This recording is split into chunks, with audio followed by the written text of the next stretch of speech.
Hello नमस्कार साथियों, सभी का स्वागत है। सभी को जय हिंद जय भारत। आज की हमारी श्री कृष्ण सीरीज है कि कौन सी क्लास है, क्लास नंबर 13। तो चलिए इसको शुरू करने से पहले सभी साथी एक बार क्लास को शेयर ज़रूर कर दें जिससे हम आगे बढ़ें। तो चलिए साथियों शुरू करते हैं कृष्ण सीरीज की 13 नंबर क्लास, जिसका आज का हमारा पहला क्वेश्चन होने वाला है। क्या है? राजस्थान में उष्णकला कहाँ की प्रसिद्ध है? उष्णकला कहाँ की प्रसिद्ध है? चलिए साथियों जल्दी जल्दी बताइए। ऑप्शन देखिए, जयपुर की, बीकानेर की, जोधपुर या फिर उदयपुर की। चलिए साथियों जल्दी जल्दी बताइए, उष्णकला कहाँ की प्रसिद्ध है? तो कहाँ की हो जाएगी? ऑप्शन नंबर बी, बीकानेर की। अगर पूछ ले कि ये विशेषतः पहले कहाँ की थी, तो कहाँ की थी? ये ईरान की थी। ये कहाँ की थी? ईरान की, जिसको भारत में लाने का सबसे पहले कौन लाया था? अकबर। अकबर कहाँ तक लाया था? अकबर लाया था लाहौर तक। और फिर बीकानेर किसके काल में आई थी? बीकानेर में किसके काल में आई थी? अनूप सिंह के काल में। और कौन लेके आया था? ये मोहम्मद उस्ता परिवार से संबंधित है, जो कि कहाँ थे? लाहौर। और लाहौर से बीकानेर कब आए थे? अनूप सिंह के काल में आए थे। इसी कारण ये उस्त कला कहाँ की है? प्रसिद्ध है बीकानेर की। ये साथियों ऊँट के, जैसे ऊँट पे जैसे सोने से कुछ किया जाता है, उस कला को क्या कहते हैं? उस्त कला कहते हैं। चलिए साथियों अगला क्वेश्चन देखिए, ब्लू पोट्री कहाँ की प्रसिद्ध है? ब्लू पोट्री कहाँ की प्रसिद्ध है? चलिए साथियों ऑप्शन देखिए, जयपुर की, कोटा की, जोधपुर की या फिर बीकानेर की। चलिए साथियों जल्दी जल्दी आंसर दीजिए, ब्लू पोट्री कहाँ की प्रसिद्ध है? ब्लू पोट्री होती क्या है? जैसे मिट्टी के बर्तन हो गए, मिट्टी के बर्तन होते हैं, उस पर क्या चित्रकारी करना क्या कहलाता है? पोट्री कहलाता है। चित्रकारी करना का क्या कहलाता है? पोट्री कहलाता है। तो बताइए ब्लू पोट्री कहाँ की प्रसिद्ध है? तो ब्लू पोट्री कहाँ की प्रसिद्ध हो जाएगी? ऑप्शन नंबर ए, जयपुर की। अगर पूछ ले कि ब्लैक पोट्री कहाँ की प्रसिद्ध है, तो ब्लैक पोट्री कहाँ की हो जाएगी? कोटा की। और बीकानेर की पूछ ले तो बीकानेर की कौन सी हो जाएगी? सुनहरी। सुनहरी पोट्री कहाँ की प्रसिद्ध है? बीकानेर और जैसलमेर की। ब्लू पोट्री कहाँ की प्रसिद्ध है? जयपुर की। चलिए साथियों अगला क्वेश्चन देखिए, क्वेश्चन नंबर 3। डामोर जनजाति के घर को क्या कहते हैं? डामोर जनजाति है, उनके घर को क्या कहते हैं? चलिए ऑप्शन देखिए, फूलना, फल्ला, मुखी या फिर कोतवाल। चलिए साथियों जल्दी जल्दी आंसर दीजिए, डामोर जनजाति के घर को क्या कहते हैं? तो डामोर जनजाति के घर को क्या कहेंगे? फल्ला, ऑप्शन नंबर बी।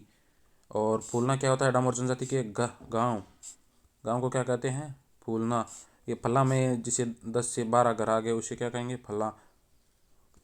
और मुखी, मुखी क्या होता है? डामोर जनजाति का मुखिया, मुखिया। और कोतवाल क्या होता है? कोतवाल होता है शहरिया जनजाति का मुखिया, शहरिया जनजाति का मुखिया। पिछली एक क्लास में मैंने बता दिया था कि शहरी जनजाति का मुखिया कौन होता है? मुखी। तो आज साथ वो गलत हो गया था उसी टाइम। तो वो कौन था? कोतवाल। शहरी जनजाति का मुखिया कौन होता है? कोतवाल। चलिए साथियों अगला क्वेश्चन देखिए, क्वेश्चन नंबर 4। ग्रास्य जनजाति द्वारा की जाने वाली सामूहिक कृषि को क्या कहते हैं? ऑप्शन है थावरी, वात्रा, वालरा या फिर इनमें से कोई नहीं। चलिए साथियों जल्दी जल्दी बताइए, ग्रास्य जनजाति द्वारा की जाने वाली सामूहिक कृषि को क्या कहते हैं? ऑप्शन है थावरी, वात्रा, वालरा या फिर इनमें से कोई नहीं। तो कौन सी हो जाएगी? थावरी। इसका एक अन्य नाम भी है, उसे क्या कहते हैं? हारी, थावरी या हारी, जो कि ग्रास्य जनजाति द्वारा की जाने वाली सामूहिक कृषि होती है साथियों। चलिए साथियों अगला क्वेश्चन देखिए, क्वेश्चन नंबर 5। कुकड़ी रस्म किस जनजाति से संबंधित है? कुकड़ी रस्म, ऑप्शन है ग्रास्य से, सांसी से, डामोर जनजाति से या फिर मीणा जनजाति से। चलिए साथियों जल्दी जल्दी आंसर दीजिए, कुकड़ी रस्म किस जनजाति से संबंधित है? तो किस से संबंधित हो जाएगी? सांसी, ऑप्शन नंबर बी। ये कुकड़ी रस्म होती क्या है साथियों? जैसे लड़के और लड़की का विवाह होता है, तो लड़की के विवाह से पहले, विवाह से पहले लड़की की क्या एक परीक्षा ली जाती है, उसे क्या कहते हैं? चरित्र संबंधित जो परीक्षा होती है उसे क्या कहेंगे? कुकड़ी रस्म। और आपको बता दें कि सांसी जनजाति में क्या पुनर्विवाह, पुनर्विवाह और विधवा विवाह होते हैं, ये क्या है, प्रतिबंधित है, ये विवाह नहीं कर सकते हैं। और इन्हें के विवाह अवसर पर है चौरी चौरी भी नहीं होती है। चलिए साथियों, अगला क्वेश्चन देखिए, क्वेश्चन नंबर 6। थेवा कला का जनक किसे माना जाता है? थेवा कला का जनक किसे माना जाता है साथियों? ऑप्शन है नाथूजी सोनी, हरिनारायण, या राम प्रसाद, या फिर गिरीश कुमार। चलिए साथियों, जल्दी जल्दी बताइए, थेवा कला का जनक किसे माना जाता है? थेवा कला को क्या है, जीआई टैग भी प्राप्त है। और थेवा कला पे 2002 में 5 रुपये का डाक टिकट भी जारी किया गया है साथियों। तो जल्दी जल्दी बताइए कि थेवा कला किसे संबंधित है? थेवा कला का जनक किसे माना जाता है? तो किसे माना जाएगा? नाथूजी सोनी को। और अब वर्तमान कलाकार कौन है? तो कौन हो जाएंगे? गिरीश कुमार, थेवा कला के। चलिए साथियों, अगला क्वेश्चन देखिए, क्वेश्चन नंबर 7। 7 नंबर क्वेश्चन में क्या पूछा गया है? तेजा दशमी किस माह में आयोजित होती है? तेजा दशमी, ऑप्शन है भाद्रपद शुक्ल दशमी को, चैत्र कृष्ण दशमी को, भाद्रपद कृष्ण दशमी को, चैत्र कृष्ण पंचमी को। चलिए साथियों, जल्दी जल्दी बताइए, तेजा दशमी किस माह में आयोजित होती है? तो किस दिन होती है? भाद्रपद शुक्ल दशमी, ऑप्शन नंबर ए। इसी दिन तेजा जी का धार्मिक मेला कहाँ पर लगता है? एक धार्मिक मेला और एक है पशु मेला, 2 मेले लगते हैं, धार्मिक मेला और पशु मेला। तो धार्मिक मेला कहाँ लगता है? धार्मिक मेला कहाँ लगेगा? खरनाल नागौर में। और पशु मेला कहाँ लगेगा? सॉरी, धार्मिक मेला पर्वतसर में लगेगा, और पशु मेला कहाँ लगेगा? खरनाल नागौर में। चलिए साथियों, अगला क्वेश्चन देखिए, क्वेश्चन नंबर 8। लूणी नदी का उद्गम स्थल है, जिला है, जिला पूछा गया लूणी नदी का उद्गम का जिला, किस जिले से लूणी नदी का उद्गम होता है? चलिए साथियों, ऑप्शन देखिए, अजमेर, उदयपुर, कोटा, या फिर बूंदी। चलिए साथियों, जल्दी जल्दी बताइए, तो किस जिले से होता है लूणी नदी का उद्गम? है अजमेर। और अगर अजमेर में पूछ ले तो कहाँ से होता है?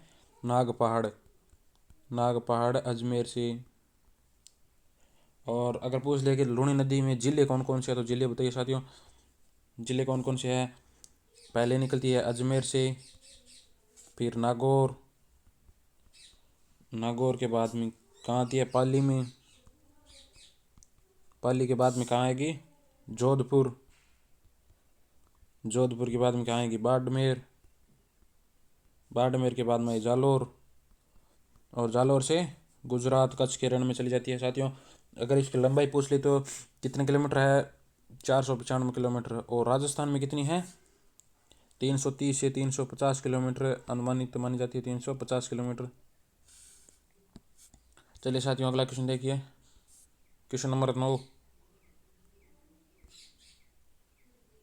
क्वेश्चन नंबर 9 में क्या साथियों देखिए, किस झील के किनारे शमशान घाट का मेला भरता है? ऐसी कौन सी झील है जिसके किनारे शमशान घाट है और वहाँ पर मेला लगता है? चलिए देखिए, ऑप्शन देखिए साथियों, सांबर झील, डीडवाना, कायलाना, या फिर नक्की झील। तो जल्दी जल्दी बताइए साथियों, किस झील के किनारे शमशान घाट का मेला लगता है? तो कि कौन सी हो जाएगी? कायलाना, जिसे एक जिसे क्या कहते हैं? प्रताप सागर झील भी कहते हैं, जो कि कहाँ पर है? जोधपुर में। यहाँ पर है कौन सी है? यहाँ पर कांगा छतरियाँ हैं, कांगा छतरियाँ। कौन सी छतरियाँ हैं? कांगा छतरियाँ, जो कि मारवाड़ के राठौड़ राजाओं की है, जो कि मारवाड़ के राठौड़ राजाओं की छतरियाँ। वहाँ पर क्या है? शमशान है। तो उसी शमशान पर कौन सा मेला भरता है? शमशान घाट का मेला भरता है। चलिए साथियों, अगला क्वेश्चन देखिए, क्वेश्चन नंबर 10। प्रथम सौर ऊर्जा से चलने वाली नाव किस झील से संबंधित है? ऑप्शन है पिछोला झील, सांभर झील, जयसमंद, या फिर डीडवाना झील। चलिए साथियों, जल्दी जल्दी बताइए, प्रथम सौर ऊर्जा से चलने वाली नाव किस झील से संबंधित है? मतलब किस झील में चलाई गई थी प्रथम सौर ऊर्जा संचालित नाव? तो कौन सी हो जाएगी? पिछोला झील। पूंछले का निर्माण किसने करवाया था? एक चिड़ीमार बंजारे ने। और उसी टाइम शासक कौन था? लाखा। चलिए साथियों अगला क्वेश्चन देखिए, क्वेश्चन नंबर 11। गोरा और बादल की वीरता किस दुर्ग से संबंधित है? ऑप्शन है चित्तौड़गढ़ दुर्ग, कोमलगढ़ दुर्ग, मेहरानगढ़ दुर्ग या फिर रणथंभौर दुर्ग। यह क्वेश्चन साथियों कल की 12 नंबर क्लास में जो कि गलत क्वेश्चन था, तो इसी को आज दोबारा बताने के लिए ये दोबारा लिया गया है साथियों। तो आप सभी को पता होगा गोरा और बादल किस दुर्ग से संबंधित है? चित्तौड़गढ़ दुर्ग से, जो कि 1303 में अलाउद्दीन जी के खिलजी का आक्रमण हुआ था। उसी टाइम क्या किया था इन्होंने? केसरिया किया था। चलिए साथियों अगला क्वेश्चन देखिए, क्वेश्चन नंबर 12। नागौर दरबार का आयोजन कब हुआ? नागौर दरबार का आयोजन कब हुआ था साथियों? ऑप्शन है 3 नवंबर 1570, 16 फरवरी 1527 या फिर 17 मार्च से 1527 या फिर 15 मई 1567 को। चलिए साथियों जल्दी जल्दी बताइए। तो नागौर का दरबार का आयोजन कब हुआ था? 3 नवंबर 1570। और किसके सहयोग से हुआ था? भारमल के सहयोग से। अकाल राहत कार्यों का निर्माण करवाया था और अकबर ने इसी बहाने राजपूत राजाओं को अधीन करने का था। चलिए साथियों अगला क्वेश्चन देखिए, क्वेश्चन नंबर 13। अरावली पर्वतमाला की तीसरी सबसे ऊंची चोटी कौन सी है? अरावली पर्वतमाला जिसका सर्वाधिक विस्तार पश्चिमी अरावली में है, सॉरी दक्षिण अरावली। तो चलिए साथियों जल्दी जल्दी बताइए अरावली पर्वतमाला का तीसरी सबसे ऊंची चोटी कौन सी है? ऑप्शन है गुरु शिखर, शेर, दिलवाड़ा, झरगा। तो कौन सी हो जाएगी? Option number C Dilwara. अगर पूछ ले कि पहली कौन सी है, तो पहली कौन सी है? गुरु शिखर, जिसकी कितनी है? 1227 है और उसके ऊपर एक मंदिर और है, उसके 5 मीटर है, तो ये 27 भी मानी जाती है। और शेर की कितनी ऊंचाई है? 1597 मीटर। अगर दिलवाड़ा की पूछ ले तो कितनी हो जाएगी? 1442 मीटर है। और झरगा की कितनी है? 1431 मीटर।